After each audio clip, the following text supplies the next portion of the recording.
আমরা সকালের নাস্তা শেষে 11 জন মিলে একটা হাইস ভাড়া করি। সেই হাইসে করে আমরা ভোলাগঞ্জ সাদা পাথরের উদ্দেশ্যে রওনা হই। প্রতিমধ্যে রাস্তার দুই পাশে স্টোন ক্রাশার মেশিন এবং প্রচুর পরিমাণে পাথর ও বেশ কিছু বিল্ডিংস দেখা যায়, যেগুলোর কাজই হচ্ছে স্টোন ক্রাশার কেন্দ্রিক।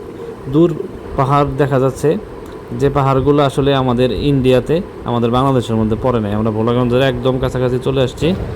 আমরা সবাই এখন সাদা পাথরের উদ্দেশ্যে নিচে নামতেছি। ওই যে কাউন্টারে যাব, কাউন্টারে যে টিকিট কাটবো, তারপর আমরা নৌকায় উঠে সাদা পাথরে যাব। ওই যে নৌকা বাঁধা এখানে, আর এই যে কাউন্টার এখানে। এখন এখানে লাইন ধরতে হবে, লাইন ধরে টিকিট নিতে হবে। টিকিট নিয়ে তারপরে আমরা নৌকায় যাব, তারপরে সাদা পাথরে যাব।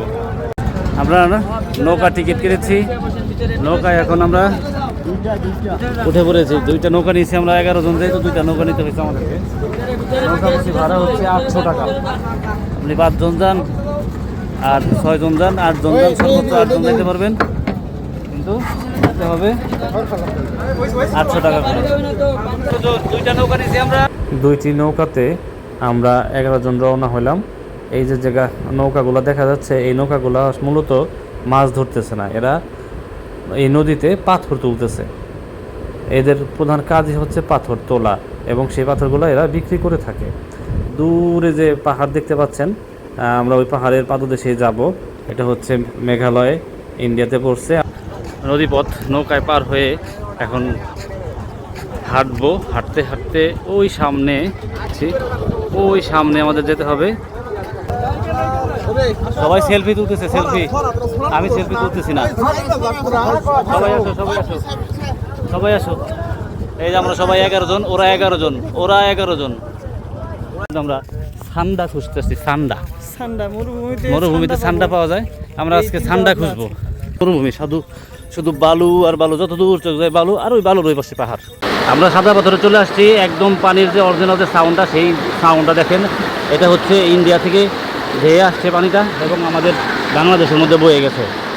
কিন্তু এমন জায়গায় আসতে হবে যেখানে আসলে মন প্রাণ জুড়িয়ে যায়। এসব ভিউ আসলে আপনি কোটি টাকা দিয়েও খুঁজে পাবেন না। অবশ্যই এরকম জায়গায় আসবেন, ঘুরবেন, বেড়াবেন, আনন্দ করবেন। আমরা খুবই চমৎকার একটা জায়গায় আছি, সাদা পাথরে। অসাধারণ সুন্দর, এখানে পাহাড়ে কোল ঘেঁষে ঝর্ণা, সাদা পাথরের মধ্যে শুধু স্বচ্ছ পানি। এর চাইতে সুন্দর পরিবেশ বাংলাদেশে অথবা সারা বিশ্বে কোথাও আছে কিনা সন্দেহ। এখানে নৌকা নিয়েও ঘোরা যায়। আপনারা অবশ্যই পরিবার পরিজন নিয়ে সিলেটে ঘুরতে আসবেন। সিলেটে আসলে ভোলাগঞ্জ কোনোভাবেই মিস করবেন না। আমরা ভোলাগঞ্জ ঘোরাফেরা শেষে শ্রীমঙ্গলের উদ্দেশ্যে রওনা হয়ে প্রতিমধ্যে বিভিন্ন ফলের স্বাদ গ্রহণ করলাম। বন্ধু সবুজের কাছ থেকে শুনুন। আল্লাহ হাফেজ। কাঁঠালটা অসাধারণ,